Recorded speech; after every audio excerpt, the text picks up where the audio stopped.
ദൈവത്തിന് സ്തോത്രം. വീണ്ടും വരുന്ന യേശു ക്രിസ്തുവിൻ്റെ നാമത്തിൽ എൻ്റെ സ്നേഹവന്ദനം അറിയിച്ചുകൊള്ളുന്നു. ചില തിരുവചനത്തിൻ്റെ സന്ദേശങ്ങൾ അറിയിപ്പാൻ ഞാൻ ദൈവസന്നിധിയിൽ ശരണപ്പെടുകയാണ്. കാലങ്ങൾ അതിൻ്റെ അന്ത്യത്തിലേക്ക് നീങ്ങിക്കൊണ്ടിരിക്കുകയാണ്. ദൈവത്തിൻ്റെ വചനം ഈ പ്രകാരമാണ് പറയുന്നത്: മൂക്കിൽ ജീവശ്വാസമുള്ളവരെ ആരെയും വിശ്വസിക്കരുതെന്നാണ്. ജീവശ്വാസം ദൈവം തന്നിരിക്കുന്നതാണ്. ദൈവത്തിൻ്റെ ആത്മാവ് തന്നെ പറയാണ് വിശ്വസിക്കരുതെന്ന്. അപ്പോൾ ജീവശ്വാസം ഇല്ലെങ്കിൽ മരണമാണ്. മരിച്ചവരെ വിശ്വസിക്കുക എന്നാണ്. കാരണം മരിച്ചു പോയെങ്കിൽ അവരെ വിശ്വസിക്കുക, കാരണം ബോഡി മാത്രമേ ഉള്ളൂ, അതൊന്നും ചെയ്യത്തില്ല. എന്നാൽ ജീവശ്വാസം എന്ന് പറയുമ്പോൾ ജീവനുള്ളവരെ വിശ്വസിച്ചൂടാ എന്നാണ് ദൈവത്തിൻ്റെ വചനം വ്യക്തമായി രേഖപ്പെടുത്തിയിരിക്കുന്നത്. മനുഷ്യന് എപ്പോഴും എന്തെങ്കിലും തെറ്റിലേക്ക് പോകുവാൻ സാഹചര്യങ്ങളുണ്ട്. അതുകൊണ്ടാണ് വിശ്വസിക്കാൻ പറ്റാത്ത അനുഭവം എന്ന് പറയുന്നത്. സ്വന്തം അപ്പന് അമ്മയെ വിശ്വാസമില്ല, സ്വന്തം മകന് അമ്മയെ വിശ്വാസമില്ല, ഉറ്റവരെ വിശ്വാസമില്ല, സ്നേഹിതരെ വിശ്വാസമില്ല, രക്തബന്ധുക്കളെ വിശ്വാസമില്ല. കാരണം ഈ ലോകം ഉടയവനെ പിടിച്ചു കെട്ടുന്ന ലോകമാണ്. പലരും കള്ളത്തരങ്ങൾ പറഞ്ഞ് സ്ഥാപിച്ച് ജീവിക്കുന്നവരുമുണ്ട്. എത്ര നാൾ അങ്ങനെ കഴിയും? മനസ്സാക്ഷി കുത്തുമില്ലാതെ മനുഷ്യൻ ജീവിക്കുമ്പോൾ ദൈവത്തിൻ്റെ പദ്ധതികളും ആലോചനകളും കേൾക്കുകയാണെങ്കിൽ ദൈവത്തെ ഭയപ്പെടുക എന്നുള്ളതാണ് ദൈവം നമ്മെക്കുറിച്ച് ആഗ്രഹിക്കുന്നത്. ഇന്ന് പെന്തിക്കോസ്ത് സ്ഥലങ്ങളിൽ പലർക്കും ദൈവ ഭയമില്ല. സ്വയം പുകഴ്ചയാൽ സംസാരിക്കുന്നവരുണ്ട്. തന്നെത്താൻ താഴ്ത്തുന്നവൻ ഉയർത്തപ്പെടും, തന്നെത്താൻ ഉയർത്തുന്നവൻ താഴ്ത്തപ്പെടുമെന്ന് ദൈവത്തിൻ്റെ വചനത്തിൽ രേഖപ്പെടുത്തിയിട്ടുണ്ട്. ദൈവവചനം അങ്ങനെ തന്നെ നിറവേറ്റുന്ന ദൈവത്തിൻ്റെ വലിയ ആലോചനയിൽ നാം ശ്രദ്ധിക്കേണ്ടത് ആവശ്യമാണ്. ഇവിടെ ഞാൻ പറഞ്ഞു വന്നത്, സ്നാനപ്പെട്ട് ദൈവസഭയിൽ ആരാധിക്കുകയും ദൈവത്തിൻ്റെ വചനങ്ങൾ പഠിക്കുകയും ചെയ്യുന്ന അനേകരുണ്ടെന്നാണ് പറയുന്നത്. പക്ഷേ ദൈവഭയമില്ല.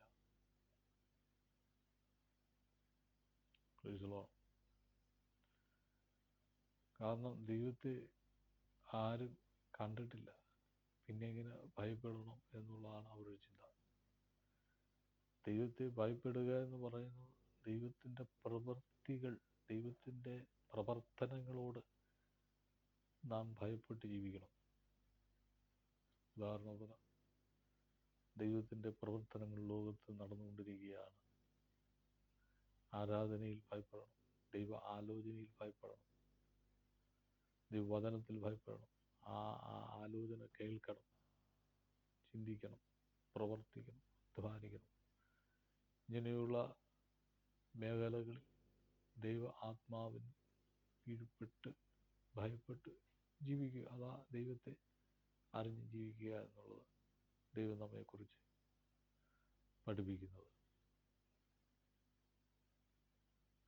എന്നാൽ മനുഷ്യന് ദൈവഭയമില്ലാത്ത അനുഭവങ്ങൾ പോയിക്കൊണ്ടിരിക്കും. മിക്കവാറും പെന്തക്കോസ്ത് എന്ന് പറയുന്ന അടുത്തുപോലും ദൈവഭയമില്ലാത്ത മനുഷ്യർ പൊയ്ക്കൊണ്ടിരിക്കുകയാണ്. നിന്റെ പണത്തിൻ്റെ മുമ്പോ നിന്റെ ഉയർച്ചയുടെ മുമ്പോ ദൈവത്തിൻ്റെ സന്നിധിയിൽ വില പോകില്ല. നീ ഏത് ഉയർച്ച ഉള്ളവനാന്ന് പറഞ്ഞാലും ദൈവഭാഗത്ത് നിന്റെ മസിൽ പിടുത്തമൊന്നും കാണിക്കേണ്ട കാര്യമില്ല. അങ്ങനെ കാണിച്ചാൽ നിനക്ക് പരാജയമേ സംഭവിക്കൂ. Hallelujah, praise the lord. മിടുക്ക് കാണിക്കാൻ പാടില്ല. പണത്തിൻ്റെ മിടുക്ക്, കഴിവിൻ്റെ മിടുക്ക്. ദൈവത്തിൽ പരാജയം സംഭവിക്കും. ദൈവത്തിൽ അങ്ങനെ കാണിക്കുന്നവരുണ്ടെങ്കിൽ നിനക്ക് പരാജയം ഉണ്ടാകും. ദൈവത്തിൻ്റെ വചനം രേഖപ്പെടുത്തിയിരിക്കുന്ന വചനത്തിൽ ഉള്ളടക്കത്തിൽ ഇങ്ങനെയുള്ള കാര്യങ്ങൾ രേഖപ്പെടുത്തിയിട്ടുണ്ട്. അതായത് എളിയ ജനത്തെ രക്ഷിക്കുന്ന ദൈവം, താഴ്മ ഉള്ളവനെ കടാക്ഷിക്കുന്ന ദൈവം. ഈ എളിയവൻ നിലവിളിച്ച് സകല അനർത്ഥങ്ങളിൽ എന്നെ വിടുവിച്ചിരിക്കുന്നു എന്ന് സങ്കീർത്തനക്കാരൻ പറയുന്നു. ദൈവസന്നിധിയിൽ എത്ര ഈ ലോകത്തിൽ ഉന്നതനാന്ന് പറഞ്ഞാലും എളിമയോടെ ദൈവസന്നിധിയിലേക്ക് വരുന്നവരെ ദൈവം കടാക്ഷിക്കുന്നു എന്നുള്ള കാര്യത്തിന് യാതൊരു സംശയമില്ല. പരിശുദ്ധ ആത്മാവിൻ്റെ ആലോചനയിൽ സ്തോത്രം നടത്തുകയും പരിപാലിക്കുകയും ദൈവത്തിൻ്റെ അത്ഭുതമായ കരങ്ങളിൽ സൂക്ഷിക്കുകയും ചെയ്യുന്ന ദൈവത്തെ നാം എത്ര നന്ദിയോടെ സ്തുതിച്ചാലും മതി വരില്ല. പലർ പണക്കാരെന്ന് കാണിച്ച് ജീവിക്കുന്നവരുണ്ട്. എന്നാൽ പണക്കാർ പാവപ്പെട്ടവനെന്ന് കാണിച്ച് ജീവിക്കുന്നവരുണ്ട്. ഇതെല്ലാം ദൈവ സന്നിധിയിൽ കാണുന്നു, കേൾക്കുന്നു, ദൈവത്തിന് അറിയാം എന്നുള്ള കാര്യത്തിന് യാതൊരു സംശയമില്ല. ദൈവം ശക്തനായ ദൈവമാണ്. ദൈവത്തിൻ്റെ ആലോചന ഇന്നും അക്ഷരപ്രതി നിറവേറിക്കൊണ്ടിരിക്കുന്നു. എന്നെ നിന്നെ വിളിച്ച സർവശക്തനായ ദൈവം ഒരു ഉദ്ദേശവും പ്ലാനും ദൈവത്തിനുണ്ട്. ദൈവത്തിൻ്റെ ദാസനായ മോശയെ വിളിച്ചപ്പോൾ ദൈവത്തിൻ്റെ ഉത്തരവാദിത്വം ഉണ്ടായിരുന്നു. ദൈവത്തിൻ്റെ ദാസനായ ദാവീദിനെ വിളിച്ചപ്പോൾ ഒരു ഉദ്ദേശമുണ്ടായിരുന്നു. ശൗലിനെ ദൈവം വിളിച്ചപ്പോൾ ഒരു ഉദ്ദേശമുണ്ടായിരുന്നു. എന്നാൽ ആ ഉദ്ദേശത്തിൻ്റെ പ്ലാനിലും ശൗൽ തെറ്റിപ്പോയപ്പോൾ ദൈവത്തിൻ്റെ പ്ലാൻ തെറ്റി. അവസാനം ശൗൽ ദൈവ വഴിയിൽ നിന്ന് തള്ളപ്പെട്ട് ഈ ലോകത്തിൽ നിന്ന് വിട പറയാനിടയായി. എങ്ങനെ എന്ന് ചോദിച്ചാൽ നാശത്തിൽ കൂടെ. യഹോവയായ ദൈവത്തിൻ്റെ അരുളപ്പാട് കേട്ടിട്ട് മനസ്സിലാക്കാതെ ജീവിച്ചപ്പോൾ ദൈവത്തിൻ്റെ അനന്തരമായ ഫലം ശൗലിൻ്റെ ജീവിതത്തിലേക്ക് വന്നു. അതുകൊണ്ട് ദൈവം അറിയാതെ ഒന്നും സംഭവിക്കുന്നില്ല. എന്തെങ്കിലും പിശാച് ചില സംഭവങ്ങൾ കൊണ്ടിട്ട് തകർക്കാൻ പ്ലാനും പദ്ധതികൾ ഇടുമ്പോൾ കർത്താവിനോട് പ്രാർത്ഥിക്കുന്ന തൻ്റെ ജനത്തിന് പിശാചിൻ്റെ പദ്ധതികൾ ഒന്നും ഫലിക്കില്ല. ഇസ്രായേലിന് ആഭിചാരം ഫലിക്കില്ല എന്ന് തിരുവചനം വിളിച്ചു പറയുന്നു. എന്താണ് ഫലിക്കുന്നത്? ദൈവത്തിൻ്റെ വാഗ്ദത്തങ്ങൾ എന്നിലും നിന്നിലും ഫലിക്കും. കാരണം ദൈവം പറഞ്ഞിരിക്കുന്ന വചനങ്ങൾ അത് അക്ഷരപ്രതി നിറവേറിക്കൊണ്ടിരിക്കും. യഹോവയിൽ കരുണയുള്ള ദൈവം നമ്മെ കൂടാരത്തിൽ ഒളിപ്പിക്കുന്ന ദൈവത്തിൻ്റെ സ്നേഹത്തെ ഓർത്ത് ദൈവത്തെ സ്തുതിക്കുക. എന്നിൽ കേൾക്കുന്ന പ്രിയരെ, പ്രൊഫഷണലാമെ ആലുലിയ, ദൈവത്തിൻ്റെ ശക്തമായ സന്ദേശത്തിൽ വിടുതലും അനുഗ്രഹങ്ങളും ഉണ്ടാകുവാൻ വേണ്ടി ഈ സന്ദേശം നമ്മുടെ ജീവിതത്തിൽ വലിയ അനുഗ്രഹമായി മാറട്ടെ എന്ന് ഞാൻ ആശീർവദിക്കുകയാണ്. ഈ ഉലകത്തിൽ വിടുവിക്കുവാൻ കർത്താവ് യേശു ക്രിസ്തുവിന് മാത്രമേ കഴിയൂ. ലോകത്തിൽ എന്നിൽ ഈ വചനം കേൾക്കുന്ന സകല രാജ്യങ്ങളിലുള്ള എല്ലാവർക്കുമുള്ള ദൂതാണ് ഈ പറയുന്നത്. കാരണം എന്നിലും നിന്നിലും ദൈവത്തിൻ്റെ പദ്ധതികൾ ഉണ്ട്. ദൈവത്തിൻ്റെ അനുഗ്രഹങ്ങൾ എൻ്റെ ജീവിതത്തിലൂടെ കർത്താവ് വിടുവിക്കുന്ന ദൈവമാണ്. അതുകൊണ്ട് ഭയം, ദൈവഭയം മനുഷ്യന് വേണം. ഹല്ലേലൂയ. ശക്തനായ ദൈവത്തിൻ്റെ വിടുവിക്കുന്ന യഹോവയുടെ കരം കുറുകിയിട്ടില്ല. ലോകത്തിൽ വിടുവിക്കുവാൻ യേശു ക്രിസ്തുവിന് മാത്രമേ കഴിയൂ. കാരണം യേശു ഉയർത്തെഴുന്നേറ്റ ദൈവമാണ്.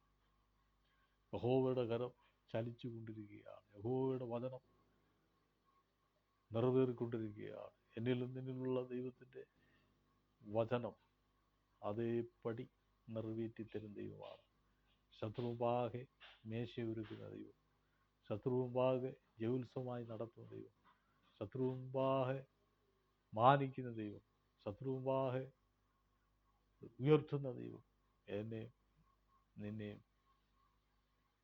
ശത്രുമുമ്പാകെ സഹായിക്കുന്ന ഒരു ദൈവമുണ്ട്. ശത്രുവിന് പരാജയം സംഭവിക്കും. എന്നാൽ യഹോവയിൽ ആശ്രയിക്കുന്നവർക്ക് പരാജയം സംഭവിക്കില്ല. പ്രാർത്ഥിക്കുന്ന, ആരാധനയിൽ കൂടുന്ന തൻ്റെ ജനത്തിൻ്റെ ജീവിതത്തിൽ പരാജയമില്ല. ചിലർ പുറമെ ഉള്ള ഭക്തിയുള്ളൂ, ചിലർ അകം ഭക്തിയില്ല. ദൈവത്തിൻ്റെ ശക്തമായ ആരാധനയിൽ ദൈവത്തോട് ചേർന്ന് പ്രാർത്ഥിക്കുകയും അവൻ്റെ വഴികളിൽ ജീവിക്കുകയും ചെയ്താൽ ശത്രുവിന് ഒന്നും ചെയ്യാൻ കഴിയില്ല എന്നുള്ള കാര്യത്തിന് യാതൊരു സംശയമില്ല. സ്വർഗം നമുക്ക് വേണ്ടി പ്രവർത്തിക്കുന്ന ദൈവമാണ്. ഈ വചനം കേൾക്കുന്ന പ്രിയ സ്നേഹിതരെ, നിങ്ങൾ ഏത് ഭാരത്തിലായിരുന്നാലും ദൈവസന്നിധിയിൽ ഇരുന്ന് പ്രാർത്ഥിച്ച് ആ വിഷയത്തെ ദൈവസന്നിധിയിൽ ഏൽപ്പിച്ച് പ്രാർത്ഥിക്കുമ്പോൾ അതിന് വിടുതൽ തരുവാൻ കർത്താവായ യേശു ക്രിസ്തുവിന് കഴിയും. സാമ്പത്തികമായ ഞെരുക്കങ്ങളിലായിരിക്കുകയാണ്, ജോലിയില്ലാതിരിക്കുകയാണ്, കടബാധ ഇരിക്കുകയാണ്, മുന്നോട്ട് പോകാൻ പറ്റാത്ത അവസ്ഥയാണ്, ജീവിതത്തിൻ്റെ നാനാഭാഗങ്ങളിൽ ഞെരുക്കം അനുഭവിക്കുന്നവരാണ്, ഒറ്റപ്പെട്ടവരാണ്. ദൈവം ശക്തമായി വിടുവിക്കുവാൻ മതിയായ ദൈവമാണ്. യഹോവ ശക്തനായി പ്രവർത്തിക്കുന്ന ദൈവമാണ്. സന്ദേശം കേൾക്കുകയും ഇത് ശ്രവിക്കുകയും ചെയ്യുന്നവർക്ക് വലിയ വിടുതലായി തീരട്ടെ എന്ന് ഞാൻ ആഗ്രഹിക്കുകയാണ്. യേശുവിൻ്റെ കരത്തിന് സകലവും കഴിയും. ദൈവത്തിൻ്റെ ആലോചനകൾക്ക് സകലവും കഴിയും. വിഷയങ്ങളെ മാറ്റിമറിക്കുന്ന ദൈവത്തിൻ്റെ ആത്മാവിന് കഴിയും. ഉലകത്തിൽ അല്ലെങ്കിൽ സ്തോത്രം ദൈവത്തിന് മാത്രമേ കഴിയൂ. നമ്മുടെ പ്രശ്നങ്ങൾക്ക് പരിഹാരം തരുവാൻ, ഉന്മാലനം ചെയ്യുവാൻ ശത്രു പദ്ധതികളിടുമ്പോൾ പദ്ധതികളെ പൊളിച്ച് ദൈവാലോചന നടത്തുന്ന ദൈവത്തിൻ്റെ ഒരു കരമുണ്ട്, യേശുവിൻ്റെ കരം. യേശുവിൻ്റെ കരം വെളിപ്പെട്ടാൽ ആർക്കും തടയാൻ കഴിയില്ല. അതാണ് ദൈവത്തിൻ്റെ കരം എന്ന് പറയുന്നത്. Price the Lord, hallelujah. ദൈവിക ആലോചനയുടെ നടുവിൽ നമ്മെ സമർപ്പിച്ച് നമ്മുടെ വിഷയങ്ങളെ ദൈവസ്ഥാനത്ത് ഏൽപ്പിച്ച് പ്രാർത്ഥിച്ച് ജയമെടുക്കുമ്പോൾ അതിലൊരു വിടുതൽ കാണാൻ കഴിയും എന്നുള്ള കാര്യത്തിന് യാതൊരു സംശയവുമില്ല. യഹോവയാൽ സംഭവിക്കും, യഹോവയാൽ അത്ഭുതം പ്രവർത്തിക്കും, യഹോവയാൽ ദൈവത്തിൻ്റെ അത്ഭുത പ്രവൃത്തി വെളിപ്പെടും. അവൻ ഒരു നാൾ ആരെയും വീക്ഷിക്കുന്ന ദൈവമല്ല. ഏത് മേഖലയുള്ളവരായിക്കോട്ടെ, ഏത് സമുദായത്തിൽപ്പെട്ടവനായിരിക്കട്ടെ, കർത്താവിന് നിന്നെ വിടിവിപ്പാൻ കഴിയും. ഈ നല്ല കർത്താവിൻ്റെ അരികിലേക്ക് ചെല്ലുക. കർത്താവായ യേശു ക്രിസ്തു വിടുതൽ നൽകുന്ന ദൈവമാണ്. ഏത് ഭാരമായിക്കോട്ടെ, ഏത് പ്രശ്നങ്ങളായിക്കോട്ടെ, യഹോവ വിടുവിച്ച ദൈവത്തിൻ്റെ ആലോചനയിൽ പരിപാലിക്കുവാൻ മതിയായ ദൈവം എന്നുള്ള കാര്യം യാതൊരു സംശയവുമില്ല. അതുകൊണ്ട് ഈ വചനങ്ങളാൽ നമ്മെ അനുഗ്രഹിക്കട്ടെ എന്ന് പറഞ്ഞു നിർത്തുന്നു. ഇത് നമ്മോട്ടുണ്ടാകട്ടെ.